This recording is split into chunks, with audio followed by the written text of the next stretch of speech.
মার্কিন president Donald ট্রাম্পের নতুন হুমকির জবাবে কড়া প্রতিক্রিয়া জানিয়েছে ইরান।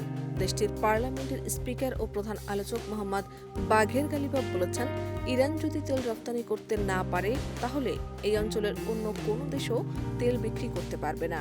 একই সঙ্গে তিনি সতর্ক করে বলেন, ইরানের নিরাপত্তা নিশ্চিত না হলে মধ্যপ্রাচ্যের কোনো গুরুত্বপূর্ণ অবকাঠামো নিরাপদ থাকবে না।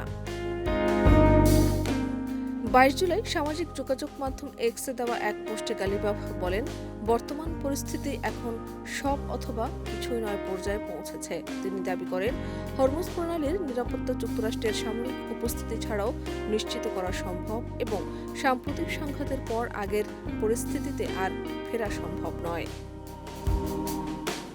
এদিকে ইরানের পররাষ্ট্রমন্ত্রী আব্বাস আরাগচি হুঁশিয়ারি দিয়ে বলেন, ইরানের অবকাঠামোর উপর যেকোনো হামলার জবাবে শক্তিশালী ও চূড়ান্ত প্রতিক্রিয়া জানানো হবে। তিনি বলেন, ইরানের প্রতিরক্ষা নীতি চোখের বদলে চোখ নীতির উপর ভিত্তি করে গড়ে উঠেছে।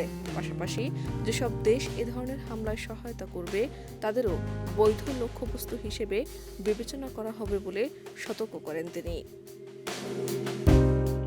অন্যদিকে আধা সরকারি তাসনিম সংবাদ সংস্থাকে এক ইরানি সামরিক সূত্র জানিয়েছে, যুক্তরাষ্ট্র যদি ইরানের সেতু বা বিদ্যুৎ কেন্দ্রে হামলা চালায় তাহলে তেহরান মধ্যপ্রাচ্যের জ্বালানি অবকাঠামো সহ যুক্তরাষ্ট্রের স্বার্থ সংশ্লিষ্ট বিভিন্ন স্থাপনায় পাল্টা হামলা চালাবে। একই সঙ্গে হরমুজ প্রণালীর উপর ইরান কঠোর নিয়ন্ত্রণ বজায় রাখবে বলেও দাবি করা হয়। এর আগে ট্রাম্প ট্রুথ সোশ্যালে হুঁশিয়ারি দিয়ে বলেন, হরমুজ প্রণালীতে ইরান যদি কোনো বাণিজ্যিক জাহাজের ক্ষেপণাস্ত্র, ড্রোন বা অন্য কোনো অস্ত্র দিয়ে হামলা চালায় তাহলে যুক্তরাষ্ট্র প্রতিবারই তেহরানের ভেতরে বা আশেপাশের একটি সেতু কিংবা বিদ্যুৎ কেন্দ্র ধ্বংস করবে। নতুন এই পাল্টাপাল্টি হুমকিতে মধ্যপ্রাচ্যে উত্তেজনা আরও বেড়েছে।